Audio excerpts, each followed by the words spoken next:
The moment my son took his first breath, my husband whispered 4 words that killed our marriage. My real family is waiting. I heard him clearly, standing by the hospital window, phone pressed to his ear, speaking to another woman while our newborn lay crying in his bassinet. He never held our baby. Not once. 3 days later, I discovered the truth. The secret second phone. The $2 million he had stolen. The woman who was supposedly carrying his child. But here is what Derek did not know.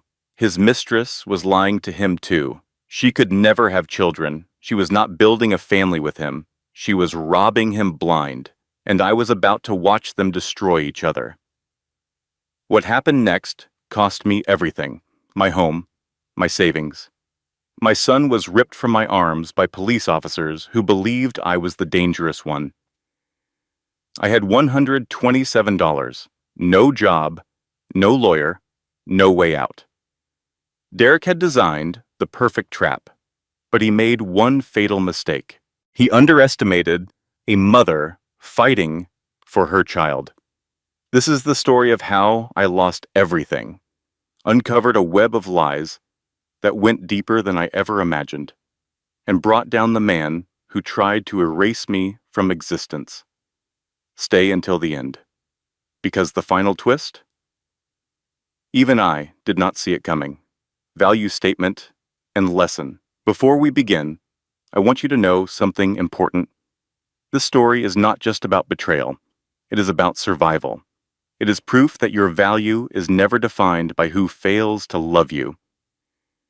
It is defined by what you choose to do next. If you have ever felt trapped, invisible, or powerless, this story is for you. Because sometimes the person who saves you is the one staring back in the mirror. Meaning of the story. The ancient Stoics taught us that we cannot control what happens to us, but we can always control how we respond. Madison could not control her husband's betrayal. She could not control the lies, the manipulation, or the system that turned against her. But she could control her courage, her choices, her refusal to give up. And that made all the difference. Remember this. What stands in the way becomes the way. Your obstacles are not the end of your story. They are the beginning of your transformation. The moment my son took his first breath, my husband whispered 4 words that killed our marriage. My real family is waiting. I heard them clearly. The delivery room was quiet, except for the beeping monitors and my own ragged breathing. The nurses were cleaning up. The doctor had stepped out. And Derek, my husband of 5 years, stood by the window, with his phone pressed to his ear, speaking words that shattered everything I thought I knew about my life. My name is Madison Cole. I was 34 years old when I gave birth to my son at Chicago Memorial Hospital on a cold Tuesday in February. I had been in labor for 14 hours. I had called Derek 23 times. He arrived 2 hours after our baby was born, smelling like expensive cologne that was not his usual scent, with a long blonde hair clinging to his jacket collar. I noticed it immediately. Wives always notice. We just choose when to acknowledge what we see. Derek did not rush to my side. He did not kiss my forehead or squeeze my hand or cry tears of joy at meeting his firstborn child. Instead, he glanced at the bassinet where our son lay, swaddled in a hospital blanket, then turned to the window and took a phone call. That is when I heard it. Yeah, I am stuck here. She finally had it. I will be home soon. To you, my real family. The words hung in the sterile air like poison. I tried to convince myself I had misheard. The medication, the exhaustion, the trauma of childbirth. Surely my husband of 5 years, the man who had promised to love me until death, had not just called another woman his real family while standing 10 feet from his newborn son. But I had not misheard. Derek ended his call and finally approached me.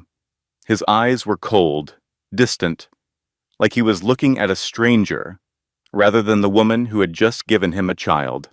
He did not say congratulations. He did not say, I love you. He did not say, our son is beautiful. He said, I have to get back to the Riverside project. There is an emergency. There was no emergency. I knew it then, even though I did not want to admit it. The Riverside project was his excuse for everything. Late nights, missed dinners, forgotten anniversaries. For 3 years, I had believed him. I had trusted him.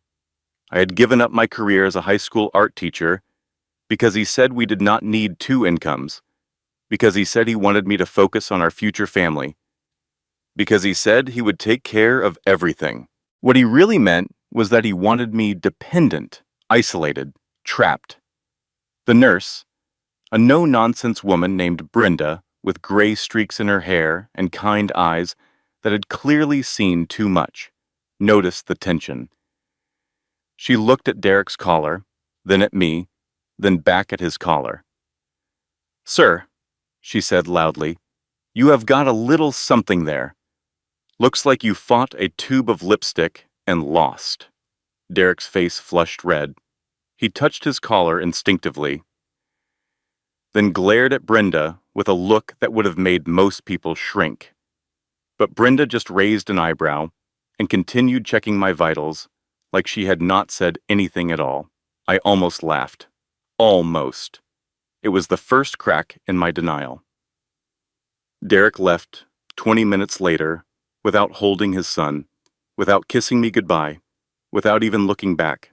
I lay in that hospital bed, staring at the ceiling, listening to my newborn's soft breathing, and I felt something I had never felt before in my marriage.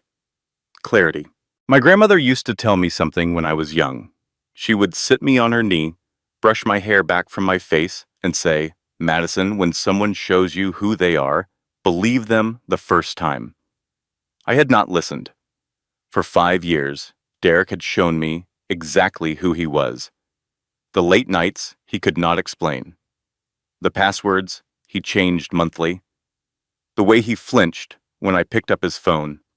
The slow, systematic way he had separated me from my friends, my family, my independence. I had believed his excuses because believing was easier than facing the truth, but now, holding my son for the first time, I could not look away anymore. The next morning, I was discharged. Derek sent a car service instead of coming himself. The driver helped me into the back seat with my baby and my small bag of belongings. And we drove through the gray Chicago streets toward the house I had once called home. It did not feel like home anymore. Our house was in Oak Park, a suburb that looked perfect on the surface. Tree-lined streets, well-maintained lawns, neighbors who waved politely but never got too close. Derek had chosen it specifically for the image it projected: successful, stable, respectable. The driver pulled into the driveway. I thanked him quietly and carried my son inside. The first thing I noticed was the nursery. Derek had promised to finish it before the baby came. He had promised for months. But when I pushed open the door, everything was exactly as I had last seen it. Paint cans unopened. Crib still in its box. Changing table unassembled. He had not done anything. I stood in that empty room, holding my newborn son, and I understood something clearly for the first time. Derek had never intended to be a father, not really. This baby, our baby, was just another accessory to him, another box to check on his list of things that made him look successful. I closed the nursery door and carried my son to the master bedroom. I would figure out sleeping arrangements later. Right now I needed to think. That is when I saw the credit card statement on the kitchen counter. Derek must have left it out by accident. He was usually so careful about hiding his finances from me. But there it was, printed in black and white. A record of his betrayal. A jewelry store, $4,200. A boutique hotel downtown, $890. A lingerie shop, $340. None of these purchases were for me. I knew because I had not received jewelry or lingerie, or romantic hotel stays in over 2 years. I knew because Derek barely touched me anymore, and when he did, it felt like obligation rather than desire. My hands trembled as I picked up the statement. There had to be an explanation. There had to be, but there was not. I walked to Derek's home office, still carrying my son against my chest. His laptop sat open on the desk, screen dimmed but not locked. I should not have looked. I knew I should not have looked. I looked anyway.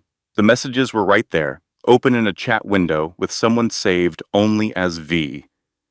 She is so pathetic, Derek, had written. Cries about everything. You are the only one who gets me.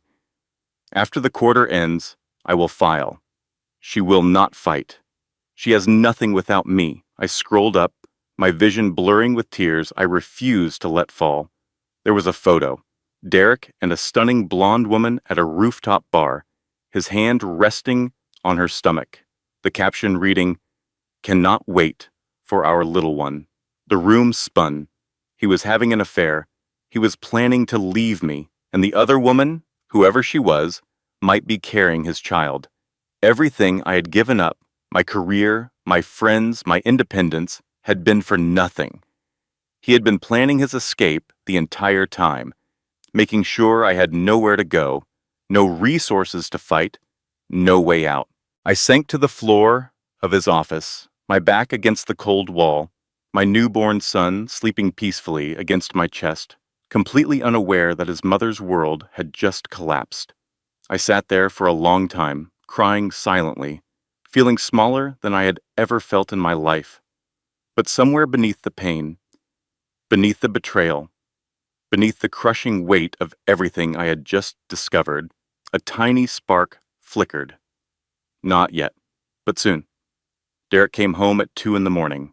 I was waiting for him in the living room, sitting in the darkness, with only the streetlight filtering through the curtains. My son slept in the bassinet beside me, the only piece of baby furniture I had managed to set up myself. The front door opened.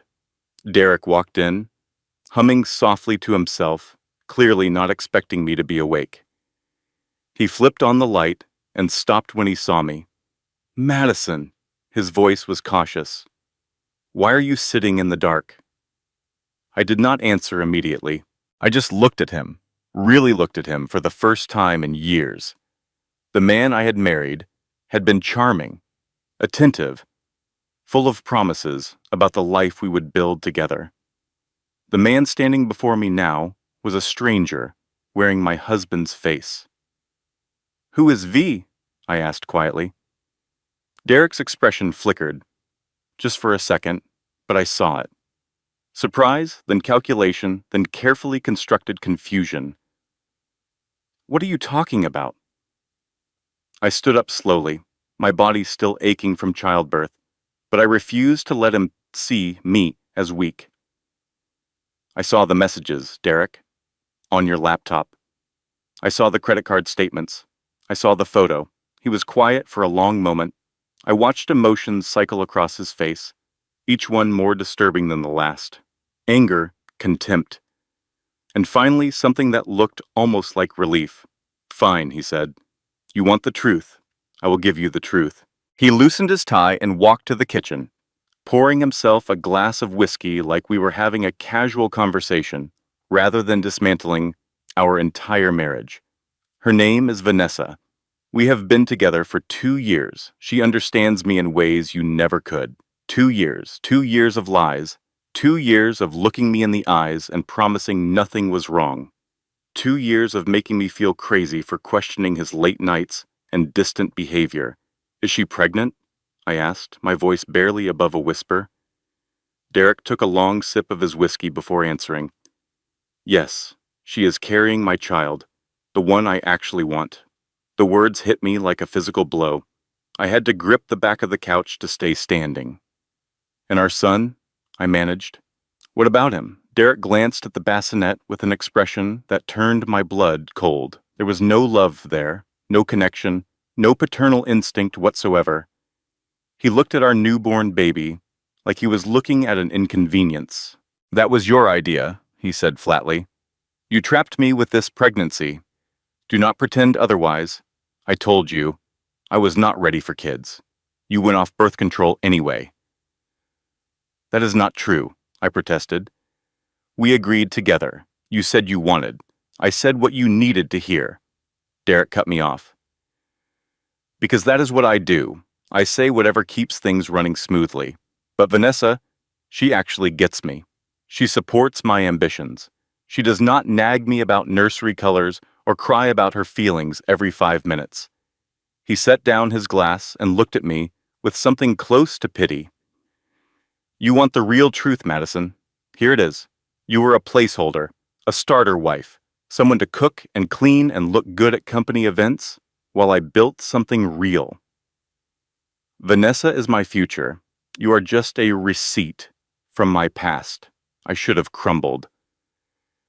Part of me wanted to, but something else rose up instead. Something I did not know I still had. Then I want a divorce, I said.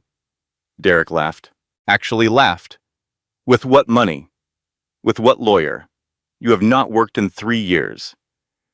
The house is in my name. The cars are in my name. You signed a prenup, remember? You get nothing. I remembered the prenup. I remembered sitting in that lawyer's office, young and in love, and so certain that Derek would never hurt me. I remembered signing without really reading because he assured me it was just a formality, just something his family required, nothing that would ever matter. It mattered now. Derek walked past me toward the bedroom. Stay if you want, he said over his shoulder. Leave if you want. Either way, I do not care. Just do not embarrass me publicly. I have a reputation to maintain. The bedroom door closed behind him. I stood alone in the living room, my newborn son sleeping peacefully, completely unaware that his mother had just been erased from his father's life like she never existed. I had 2 choices. I could collapse. I could cry and beg and hope Derek would change his mind, would choose us, would suddenly become the husband and father he had never actually been. Or I could fight. I did not sleep that night. Instead, I sat in the darkness and made a plan. I had $127 in my personal checking account. I had no job, no recent work history, no professional references. I had a newborn baby who needed formula and diapers and a mother who could actually function. I had almost nothing, but almost nothing is not nothing. The next morning, while Derek showered, I searched through his office. I found the prenup in a locked filing cabinet. The key was hidden in his desk drawer, taped to the underside where he thought I would never look. I read every word this time. The agreement was brutal. In the event of divorce, I would receive no alimony, no share of his business assets, and limited claim to any property acquired during the marriage. I had signed away my future without even realizing it. But one clause caught my attention. The prenup would be voided in the event of proven infidelity or fraud. Infidelity. Derek had handed me a weapon without knowing it. I needed evidence, real evidence. Not just screenshots that could be dismissed as fake. Not just credit card statements that could be explained away. I needed something undeniable. But first, I needed to get out of this house. I waited until Derek left for work, then I packed a small bag. Diapers, formula. A few changes of clothes, but each for me and the baby. My driver's license. My phone charger. I loaded everything into my car. The old Honda that Derek had let me keep because he said it was not worth selling. He had meant it as an insult. Now it was my escape. I drove away from the Oak Park house without looking back. My first stop was a women's shelter I had found online the night before. It was located in a nondescript building on the south side, the kind of place you would drive past without noticing unless you knew what it was. The intake worker was a kind woman named Gloria with reading glasses perched on her nose and a voice that radiated compassion. "How can we help you, honey?" she asked. I told her everything: the affair, the other woman, the prenup, the way Derek had systematically stripped away every support system I had. Gloria listened without interrupting, taking notes on a yellow legal pad. When I finished, she sighed heavily. "We can help with temporary housing," she said. "But there is a process. You need documentation, proof of residence, income verification, your son's birth certificate." "I do not have any of that," I admitted. "My husband controls all the paperwork." Gloria nodded like she had heard this 1,000 times. "There is also a waiting list," she continued gently. 3 weeks minimum for emergency housing.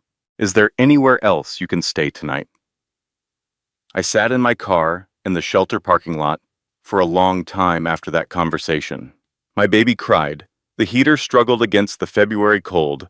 I watched my breath fog the windshield and wondered how I had ended up here. Derek had designed this. Every carefully controlled piece of our marriage had led to this moment. He had made sure I had no escape route, no safety net, nowhere to turn. But he had forgotten one thing. I still had family. My phone buzzed, a text from my sister Rachel in Milwaukee, responding to the messages I had sent the night before. "Maddie, what is going on? I just saw your texts. Call me immediately." I called her. I told her everything. And Rachel, my older sister, who had always been there for me even when I pushed her away during my marriage, said the words I desperately needed to hear. "Come to Wisconsin tonight. Stay as long as you need. We will figure this out together." I cried for the first time since leaving the house, not from sadness, but from relief. I had somewhere to go. I had family. I pulled out of that parking lot and pointed my old Honda north toward Milwaukee, toward my sister, toward the first glimmer of hope I had felt in years. I drove through the night, my newborn secured in his car seat, watching the Chicago skyline shrink in my rearview mirror. I was not running away, I told myself. I was running toward something better. I had no idea that the hardest part was still ahead. Rachel's apartment in Milwaukee was small but warm, a one-bedroom unit on the third floor of an old building with creaky stairs and radiators that clanked through the night. It was nothing like the Oak Park house with its manicured lawn and expensive furniture. It felt more like home than anywhere I had lived in years. My sister was 7 years older than me, divorced, working as an office manager for a dental practice. She had always been the practical one in our family. When our mother died 2 years ago, Rachel handled the funeral arrangements while I fell apart. When I married Derek and slowly disappeared from family gatherings, Rachel kept calling, even when I stopped answering. She deserved better than a sister who showed up on her doorstep at 3 in the morning with a newborn and a broken marriage. But she never made me feel that way. "You are staying as long as you need," Rachel said firmly on my first night there, setting up a makeshift sleeping area in her living room. "And we are going to figure out how to take that cheating bastard for everything he has got." I almost smiled. Almost. For 3 days I rested. I fed my baby. I let myself feel something other than panic for the first time since giving birth. Rachel took time off work to help with the nighttime feedings. She made terrible coffee that somehow tasted better than anything I had drunk in years. She listened when I needed to talk and sat in comfortable silence when I did not. On the second day, she attempted to cook spaghetti and somehow produced noodles that were both crunchy and soggy at the same time. "How is this physically possible?" I asked, staring at my plate. "It is a gift," Rachel said seriously. "Gordon Ramsay would cry." I laughed. Actually laughed. The sound surprised both of us. That night, lying on Rachel's couch with my son sleeping beside me, I let myself imagine a future. A small apartment of my own, a part-time job, slowly rebuilding the life Derek had stolen from me. It felt possible. It should have been a warning sign that things were going too well. On the fourth morning, someone knocked on Rachel's door. I was in the kitchen, warming a bottle, when I heard the voices, Rachel's confused tone, a man speaking formally. The words that made my blood freeze. "We are looking for Madison Cole." I walked into the living room, my baby against my chest, and found two police officers and a woman in a gray pantsuit standing at the threshold. "Madison Cole," one of the officers said. It was not a question. "Yes," he handed me a document. "We have a court order. There are allegations of child endangerment, fleeing across state lines without the father's consent. You need to come with us." The room tilted. I gripped Rachel's arm to stay standing. "What are you talking about?" I managed. "I am his mother. I would never hurt him." The woman in the pantsuit stepped forward. Her face was professionally neutral, impossible to read. "Ma'am, we are not accusing you of abuse," she said. "But the father has filed an emergency custody motion claiming you are mentally unstable. He alleges you fled with the child during a postpartum psychotic episode without his knowledge or consent. Until a judge reviews the case, the child must be placed in temporary custody." "No." The word came out broken. I heard Rachel shouting something, saw the officers moving forward, felt hands reaching for my baby. "No, no, no. Please, you cannot. He is lying. I am not unstable. I am his mother. Please." But the law does not care about pleas. They took my son from my arms. The sound I made was not a scream. It was something worse, something animal, something that came from a place so deep I did not know it existed. Not existed. Rachel caught me as my knees gave out. She held me on the floor of her apartment while I sobbed so hard I could not breathe. The officers left. The social worker left. My baby left. And I understood, with devastating clarity, exactly what Derek had done. He had not just cheated on me. He had not just abandoned our son. He had weaponized the entire legal system against me. He had painted me as the danger. He had documented my crying as evidence of instability. He had used my postpartum vulnerability as a weapon. And now my son was gone. Rachel held me for a long time. When my sobs finally quieted to shuddering breaths, she gripped my shoulders and forced me to look at her. "We are going to fight this," she said fiercely. "Do you hear me? We are going to fight." "How?" I whispered. "He has the money. He has the lawyers. He has everything." "You have the truth," Rachel said, "and you have me. That is a start." I spent the next 3 days in a fog of grief and terror. I could not eat. I could not sleep. Every time I closed my eyes, I felt phantom weight in my arms where my baby should have been. Rachel researched custody lawyers. She made phone calls. She kept me alive when I wanted to disappear. On the fourth day, she found me a free legal consultation. "His name is Garrett Walsh," Rachel said. "He is a legal aid attorney. He has a reputation for taking on powerful people. And apparently, he has some kind of history with Derek." "History with Derek," I repeated numbly. Rachel shrugged. The receptionist would not say more, but she seemed almost excited when she heard who the case was against. I did not have the energy to feel hope. But I went to the consultation anyway because I had no other options. Garrett Walsh's office was in a converted storefront on the north side of Chicago. I had driven back specifically for this meeting, leaving Rachel behind with promises to call every hour. The waiting room was small and cluttered with legal files. The receptionist offered me weak coffee in a foam cup. I waited for 40 minutes past my appointment time.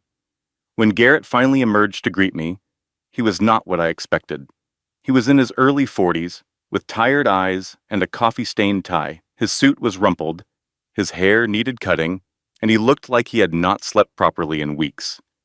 He was nothing like Derek's polished lawyers, with their expensive watches and practiced smiles. Somehow, That made me trust him more. "You are Madison Cole," he said. "Derek Cole's wife." "Soon-to-be ex-wife," I corrected. "If I survive this..." He led me into his office, which was even more cluttered than the waiting room. Files covered every surface. A half-eaten sandwich sat forgotten on a stack of legal briefs. "Tell me everything," he said. So I did. When I finished, Garrett was quiet for a long moment. He steepled his fingers, staring at a point somewhere above my head. Then he said something that changed everything. "I know your husband, or rather, I know what your husband does to people." "What do you mean?" Garrett leaned back in his chair.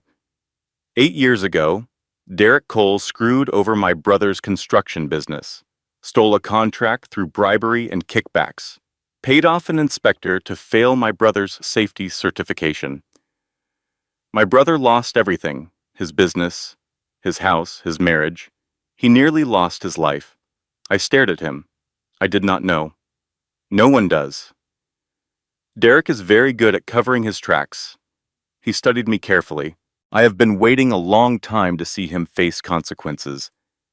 You might be my chance, and I might be yours. I should have been suspicious. This was too convenient. A lawyer with a personal vendetta against my husband, appearing exactly when I needed help.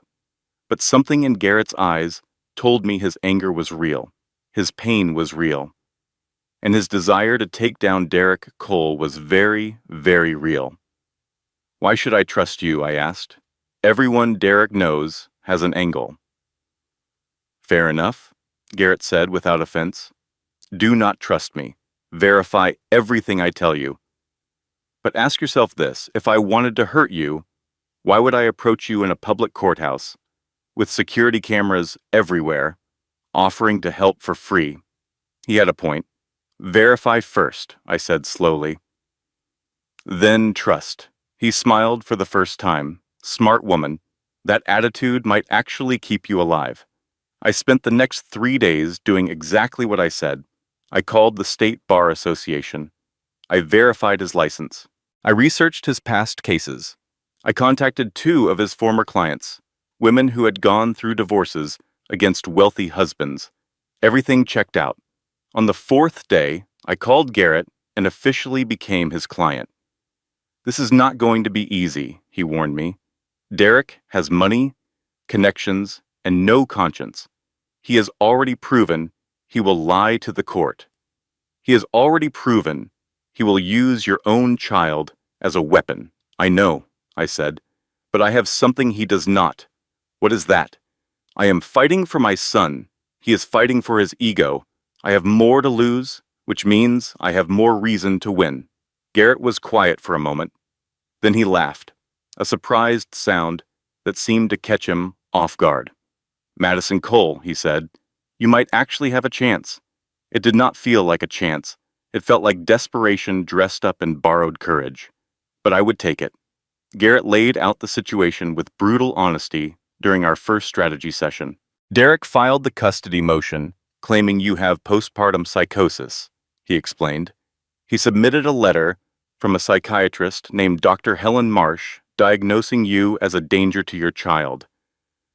"I have never seen a psychiatrist in my life," I protested. "I know." Garrett slid a document across the desk. "Dr. Helen Marsh is Vanessa Bennett's aunt." I stared at the paper. The betrayal kept finding new depths. "They fabricated a diagnosis. They fabricated everything," Garrett confirmed. "But here is what Derek does not know. I have been quietly building a case against him for years." He opened a thick file folder and spread documents across his desk. Tax irregularities in his construction company, safety violations at 3 different project sites, and this. He pointed to a newspaper clipping from 2019. "A worker named Marcus Thompson died at one of Derek's sites, ruled an accident, but I have witnesses who say Derek cut corners on equipment to save money. The safety harness failed because it was past its inspection date." "A man died," I whispered. "And Derek walked away without consequences." Garrett's jaw tightened. I could never prove it because no one would testify against him. His employees are scared. His partners are complicit. But you, Madison, you were his wife. You have access to things no one else does. Documents, conversations, patterns. The weight of what he was suggesting settled over me. You want me to investigate my own husband. I want you to help me find the truth, Garrett said. And then I want us to use that truth to destroy him. It was a dangerous proposition. If Derek caught me, if he found out what I was doing, I would lose any chance of getting my son back. I could end up in prison myself. But if I did nothing, I would lose my son anyway. What do I need to do? I asked. Garrett smiled grimly. Tell me everything you remember about that house. I spent hours reconstructing the details of my life with Derek. The layout of his home office, the filing cabinet where he kept important documents, the safe I had seen him open but never accessed myself. The combination, Garrett said. Do you remember it? I closed my eyes, reaching back through memories I had tried to forget. He opened it in front of me. Once, I said slowly. When we first moved in, he thought I was not paying attention, but I was. I was always paying attention, even when he thought I was invisible. The numbers came back to me. My birthday. Reversed. April 18th became 814. Derek had used my birthday as his safe combination. The irony was almost poetic. Garrett and I developed a plan. Derek golfed every Saturday morning with clients. According to my sister's social media research, Vanessa attended a yoga class at the same time. The house would be empty for approximately 3 hours. I still had a key. Derek's arrogance meant he had never changed the locks. This is risky, Garrett warned. If he catches you, it is breaking and entering. Everything we are building collapses. I know, I said, but he took my son. I will take his secrets. Rachel insisted on being my getaway driver. She drove down from Milwaukee the night before, arriving at midnight with a thermos of coffee and a nervous energy that was almost comical. If we get caught, she said as we sat in her car outside Derek's house that Saturday morning, I am going to prison. I cannot go to prison. I do not even like orange. Just keep the engine running, I told her, and text me if you see his car. I approached the house like a stranger, which I suppose I was now. The keys still worked. The alarm code was still our anniversary date. Another bitter irony. Inside, everything looked exactly as I had left it. The unfinished nursery, the expensive furniture, the cold, perfect surfaces that had never felt like home. I moved quickly to Derek's office. The filing cabinet was locked, but I knew where he hid the key. The safe combination worked on the first try. Inside, I found exactly what Garrett had predicted. The insurance folder. Documents showing Derek had diverted $2.3 million from company accounts into Vanessa's name over the past 18 months. A burner phone with text messages discussing payoffs to a city inspector after Marcus Thompson's death, and something unexpected, a prenuptial agreement. But not the one I had signed, a different version, an earlier draft. I read it quickly, my hands shaking. This version gave me 40% of marital assets in the event of divorce. No restrictions, no clauses about infidelity, voiding the agreement. Just a straightforward, fair division. I looked at the date. It was 1 week before I had signed what I thought was our final prenup. Derek had switched the documents. He had given me a fraudulent agreement to sign, one that stripped away all my rights, while hiding the original that would have protected me. I photographed everything, every document, every text message, every piece of evidence I could find. My phone buzzed. Rachel. Car approaching. Not sure if it is him. Get out now. I shoved everything back into the safe, closed it, and ran. I made it out the back door just as a car pulled into the driveway. Through the fence slats, I saw it was just a delivery truck. But my heart did not stop racing until I was back in Rachel's car. driving away from that house for what I hoped was the last time. Garrett was ecstatic when I showed him what I had found. "This is it," he said, spreading the documents across his desk. "Financial fraud, bribery, falsified documents. The prenup alone is enough to void the custody claim. We have got him." He filed emergency motions with the court. The judge agreed to review the new evidence. A hearing was scheduled for the following Monday. For the first time since my son was taken, I allowed myself to hope. "We are going to get him back," Rachel said, on the drive back to her apartment. "This is almost over." I leaned my head against the car window, watching Chicago's skyline pass by. "Almost," I agreed. I should have known better than to celebrate early. The knock came on Friday night. I was staying at a budget motel near the courthouse, too nervous to make the drive back to Milwaukee before Monday's hearing. The room smelled like stale cigarettes and industrial cleaner. The bedspread had a suspicious stain I tried not to think about, but it was private. It was anonymous. It was safe. Or so I thought. When I opened the door, expecting the pizza I had ordered for dinner, I found Vanessa Bennett standing in the hallway. She was exactly what I had pictured from the photographs. Tall, blonde, impeccably dressed in a cream-colored coat that probably cost more than my car.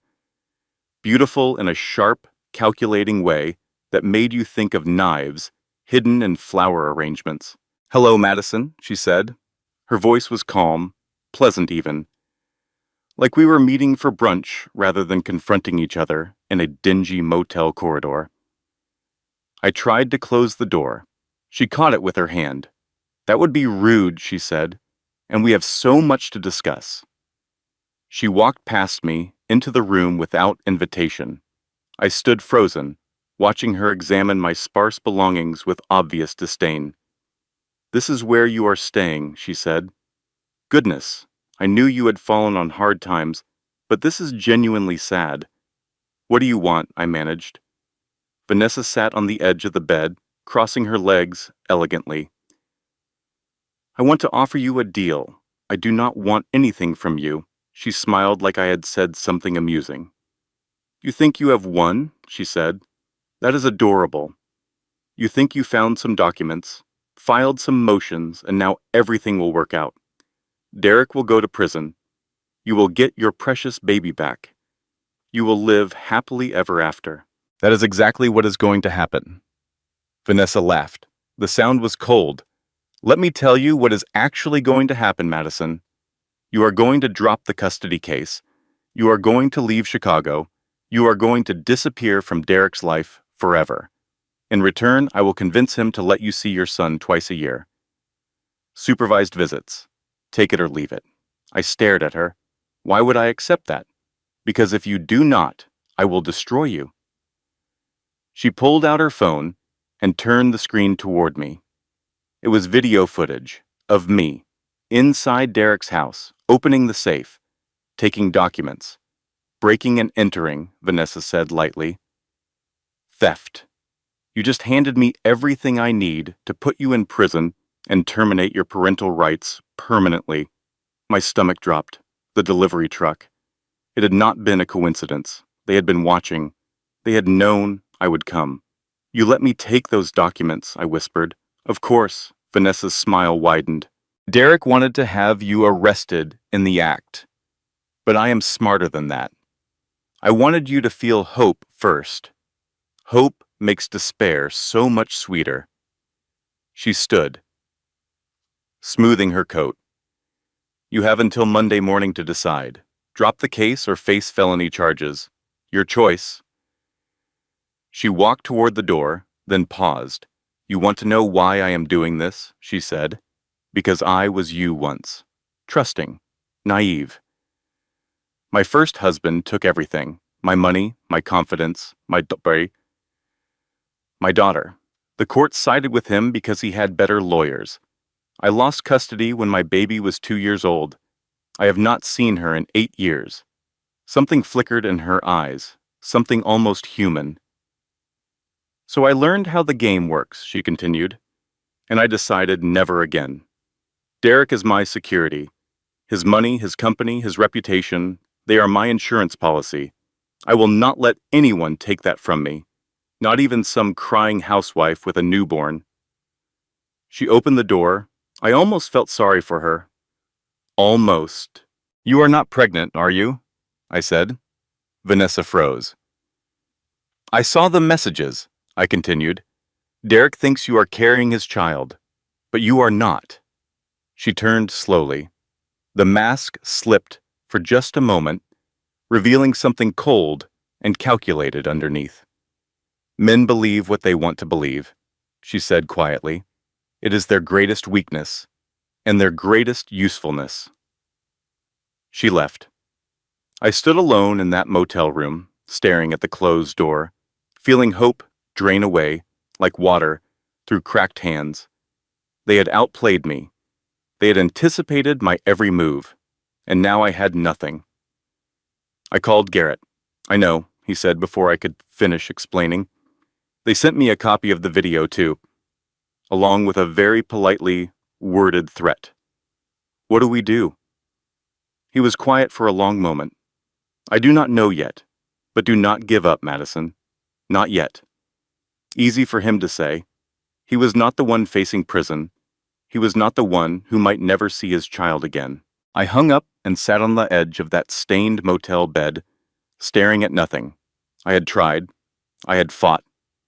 I had done everything right, and it still was not enough. Monday came whether I was ready or not. I walked into that courthouse feeling like I was attending my own execution. Garrett met me in the hallway, his face grim.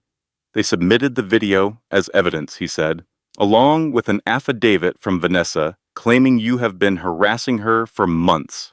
They are pushing for immediate dismissal of our motions and criminal charges against you. And my son. Garrett looked away. Derek's lawyers are requesting permanent custody be finalized today.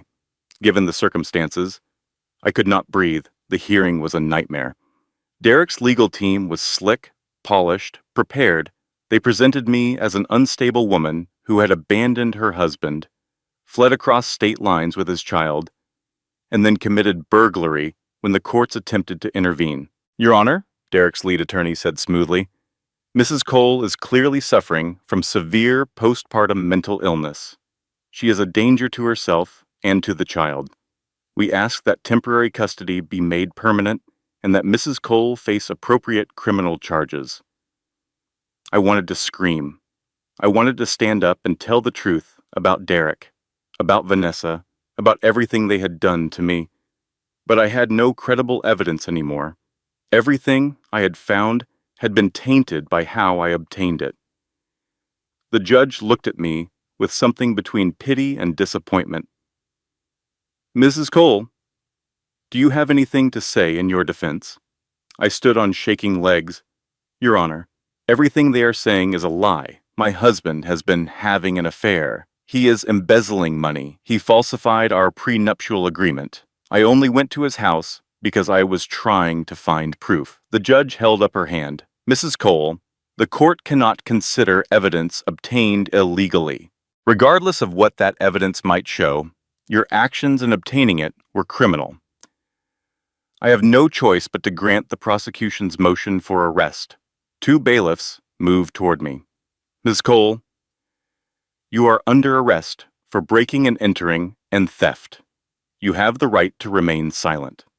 The handcuffs clicked around my wrists. I looked at Derek across the courtroom. He was smiling. Garrett posted my bail 3 hours later. I walked out of the detention center into gray afternoon light, feeling emptier than I had ever felt in my life. Garrett was waiting by his car. I am sorry, he said. I should have anticipated this. It is not your fault. He shook his head. I pushed you too fast. I wanted to take him down so badly that I did not protect you properly. We drove to his office in silence. I stared out the window, watching the city pass by, wondering if this was what drowning felt like. In Garrett's office, I finally let myself cry. Not the silent tears of the past few weeks. Real, ugly, sobbing that hurt my chest and made my throat raw. Garrett let me cry. He did not try to comfort me or offer empty reassurances. He just sat across from me, waiting. When I finally stopped, he slid a document across the desk. "There is something else," he said. "Something I did not want to tell you until I confirmed it." I looked at the paper. It was a medical report. "Vanessa Bennett had a hysterectomy 6 years ago," Garrett said quietly. "She cannot get pregnant. It is medically impossible." I stared at the document, the words blurred and sharpened. "She has been lying to Derek about everything." Garrett leaned forward. "She is not trying to build a family with him. She is systematically transferring his assets into her own name. She is preparing to drain him and disappear, so he does not know. He thinks he is getting a new family. He is actually getting robbed." I sat with that information for a long moment.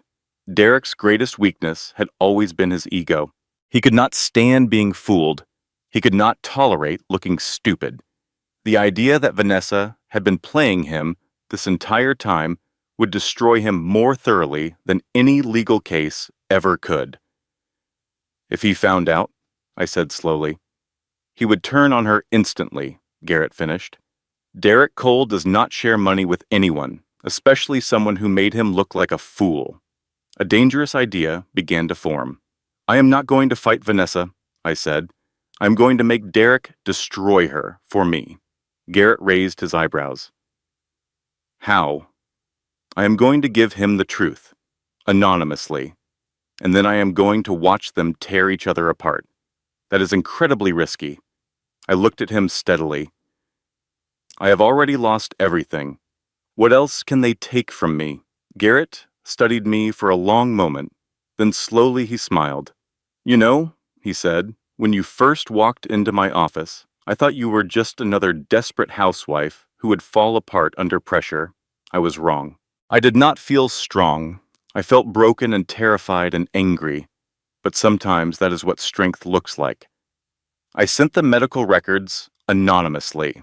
No message, no explanation, just the documentation proving Vanessa Bennett could not have children, delivered to Derek's personal email from a temporary account. Then I waited. Rachel thought I was crazy. Maybe I was, but I knew Derek better than anyone. I knew how his mind worked. I knew that suspicion, once planted, would consume him. "What if it does not work?" Rachel asked during one of our nightly phone calls. "Then I am exactly where I was before. Nothing lost. You could have sent it to the police instead, to the media." "And what would that accomplish?" I countered. "The police already think I am unstable. The media would spin it into drama, not justice.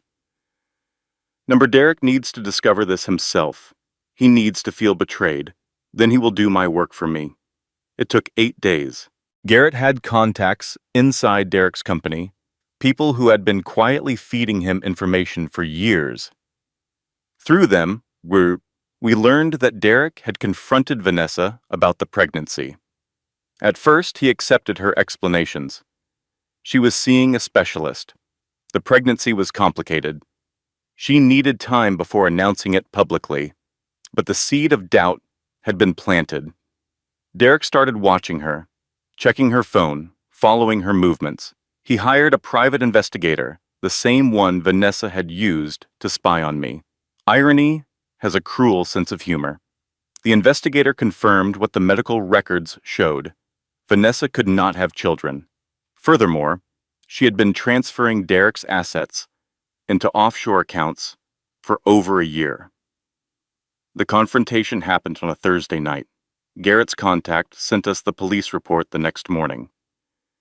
Neighbors had called 911 after hearing screaming from Derek's house. Officers found Vanessa with a cut on her forehead and Derek with scratches on his face. Both were arrested for domestic disturbance. But the real damage came from Derek's doorbell camera. In his rage, Derek had forgotten it was recording. The footage captured everything: his accusations, Vanessa's admissions, and most importantly, Derek admitting to falsifying documents, bribing inspectors, and covering up the circumstances of Marcus Thompson's death. He confessed to everything while trying to prove that Vanessa was the real criminal. Garrett received a copy of that recording from 3 different sources. Vanessa herself had sent it to him, along with the district attorney and 2 local journalists. She is trying to burn him down, Garrett explained. She knows she is caught, so she is taking him with her. I watched the footage on Garrett's laptop. Derek's face, twisted with rage, spitting out secrets he had kept buried for years. "This is enough," I said. "This is more than enough." Garrett was already drafting motions. "The custody case, the criminal charges against you. Everything is about to change." He was right. The arrest warrant for Derek came 3 days later. The charges were extensive: fraud, bribery, involuntary manslaughter in the death of Marcus Thompson, falsifying court documents, wire fraud related to the asset transfers. Vanessa was arrested separately. Her charges included conspiracy to commit fraud, money laundering, and providing false statements to the court. I watched the news coverage from Rachel's apartment in Milwaukee. Derek's perp walk played on a loop. His perfectly styled hair was disheveled. His expensive suit was wrinkled. He looked small, broken. I did not feel satisfied. I felt empty. "Is it wrong that I do not feel happy?" I asked Rachel. She put her arm around me. "No, that just means you are human.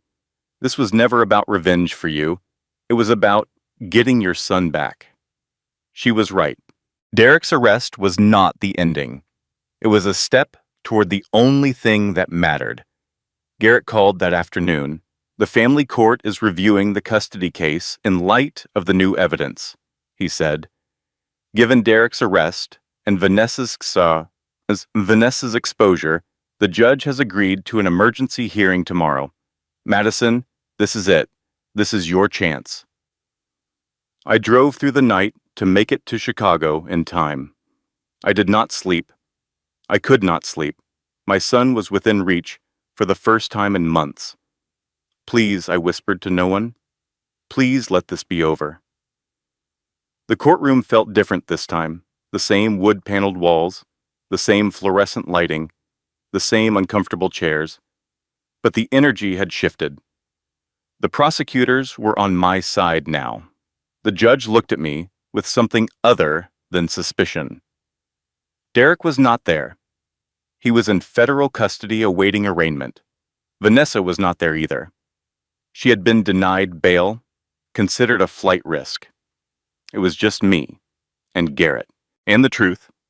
The hearing lasted 2 hours. Garrett presented the evidence methodically. The falsified prenup, the fabricated psychiatric evaluation, the fraudulent custody motion, the recording that proved Derek had lied about everything. The judge listened without interruption. When Garrett finished, she removed her glasses and rubbed her eyes. "Mrs. Cole," she said, "I owe you an apology." I blinked. I had not expected that. "This court failed you," the judge continued. "We accepted documentation that should have been verified. We granted custody to a man who had no interest in his child's welfare. We arrested you for trying to protect yourself and your son." "I do not blame the court," I said quietly. "I blame the people who manipulated it." The judge nodded. "Regardless, I want to make this right, effective immediately. Full custody of your son is awarded to you, Madison Cole. All charges against you are dismissed. And I am recommending that the district attorney investigate whether any court officials were complicit in the fraud perpetrated against you." The words washed over me like warm water. Full custody. Charges dismissed. My son. I could not speak. I could not move. I just sat there, tears streaming down my face, while Garrett squeezed my shoulder and the judge signed the paperwork that gave me my life back. The reunion happened that afternoon. I walked into the social services office where my son had been placed in foster care. The caseworker, a tired woman who had probably seen too many broken families, led me to a small room with cheerful murals on the walls. And there he was, my son, 2 months old now, bigger than when I had last held him, with my eyes and his father's chin. He was lying in a portable crib, waving his fists at the ceiling, completely unaware of everything that had happened to bring us to this moment. I picked him up. He fit against my chest like he had never left. "I am sorry," I whispered into his soft hair. "I am so sorry. It took so long. But Mommy is here now. Mommy is never leaving again." He made a small sound, not quite a cry, more like an acknowledgement. I held him, and cried and laughed, and cried some more. Rachel was waiting in the parking lot. When she saw me walking out with my son in my arms, she burst into tears. "You did it," she said, hugging me carefully so as not to crush the baby between us. "You actually did it. We did it," I corrected. "I could not have survived this without you." We stood there in that parking lot, 2 sisters and a baby, and for the first time in months, I felt something I thought I had lost forever. Hope. Real hope. The kind that does not disappear when things get hard. 6 months passed. I moved to Milwaukee permanently, renting a small apartment 3 blocks from Rachel's building. It was nothing fancy. 1 bedroom, a tiny kitchen, a view of a brick wall. But it was mine. I paid for it with money I earned myself, working part-time at a community art center, teaching painting classes to seniors and children. It was not the life I had imagined when I married Derek Cole. It was better. My son grew. He learned to smile, to laugh, to reach for things with chubby, determined fingers. He had no memory of the chaos that surrounded his birth. To him, life was simple. Mommy was there. Auntie Rachel visited often. The world was full of interesting colors and sounds and textures to explore. I envied his innocence sometimes, but mostly I was grateful for it. Derek's trial made national news. The evidence against him was overwhelming. The recording from his doorbell camera, the testimony of employees who finally felt safe coming forward, the paper trail showing years of fraud and bribery. He was convicted on 14 counts. The sentence was 12 years in federal prison. I did not attend this sentencing. I did not need to see him again. I did not need closure or validation or revenge. I just needed him to be gone. Vanessa took a plea deal. She testified against Derek in exchange for a reduced sentence. 5 years, with possibility of parole in 3. During her testimony, she revealed something I had not known. Derek had been planning to divorce me before our son was even born. He had been working with Vanessa for over a year to ensure I would receive nothing. The affair was not just infidelity, it was a coordinated financial attack. Learning that should have hurt. Instead, it just confirmed what I already knew. I had never been a person to Derek. I had been an asset to manage, a problem to solve, an obstacle to remove. His mistake was underestimating me. Garrett visited once, about 4 months after everything ended. He looked different, lighter, like a weight had been lifted from his shoulders. "My brother is doing better," he told me over coffee at a cafe near my apartment. Knowing that Derek finally faced consequences, it helped him heal. "I am glad," I said, "and thank you for everything." "You did the hard part," Garrett said. "I just pointed you in the right direction." We talked for another hour about nothing important. The weather, his cases, my art classes, the comfortable conversation of people who had been through something difficult together and come out the other side. When he left, he shook my hand. "You have my number," he said. "If you ever need anything," I know. He hesitated, like he wanted to say something more. Then he just smiled and walked away. I watched him go, grateful for his help, but also grateful that chapter of my life was closing. I did not need a rescuer anymore. I had rescued myself. There was one more piece of unfinished business. About a month after Derek's conviction, I received a letter. It was forwarded from Garrett's office, sent by someone named Lily Chin, Vanessa's daughter. The letter was short, handwritten on plain paper. Dear Mrs. Cole, it began, I saw the news about my mother. I know she did terrible things to you. I know you have no reason to care about her or anyone connected to her, but I wanted to thank you for stopping her. I have not seen my mother since I was 8 years old. My father got custody after their divorce. He told me she was dangerous. I did not believe him for a long time. Now I understand. Part of me still wishes she had gotten help instead of becoming this. Part of me still loves her, even after everything.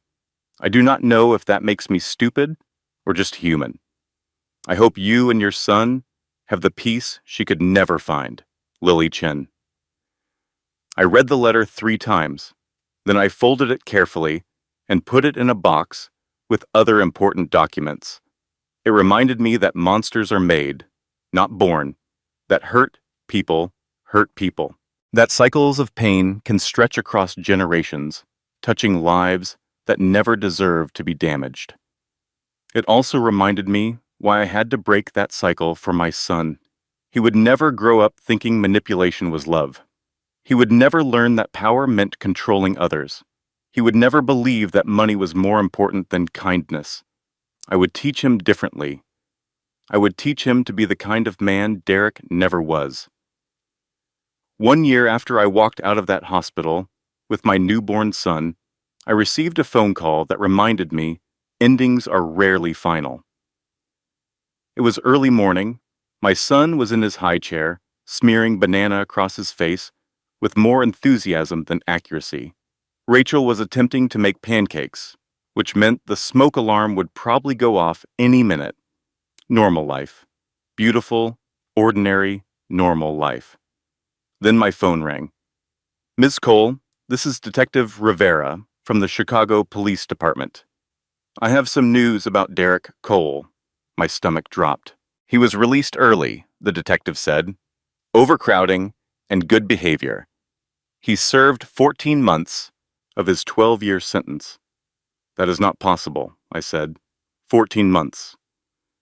That is nothing. I know. The detective's voice was sympathetic. The system is not perfect, Ms. Cole. I am sorry. I gripped the phone tighter. There is more, he continued.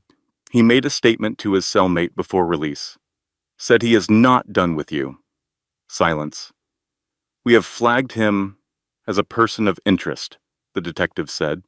If he contacts you or comes within 500 feet of your residence, call 911 immediately. Do you understand? Yes, I said. I understand. I hung up.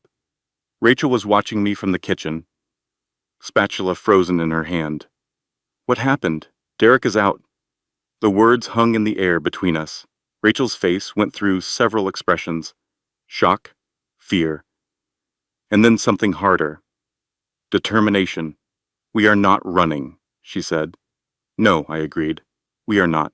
I looked at my son, still happily destroying his breakfast, completely unaware of the shadow that had just fallen across our lives. I was not the same woman who had cried on a shelter parking lot a year ago. I was not the woman who had begged Derek to choose her. I was not the woman who had waited to be saved. I had faced the worst thing I could imagine and survived. I could survive this too. I picked up my phone and typed an email to Garrett. He is out. I am not running this time. Let us finish this. I hit send. My son looked up at me and smiled, banana smeared across both cheeks. I smiled back.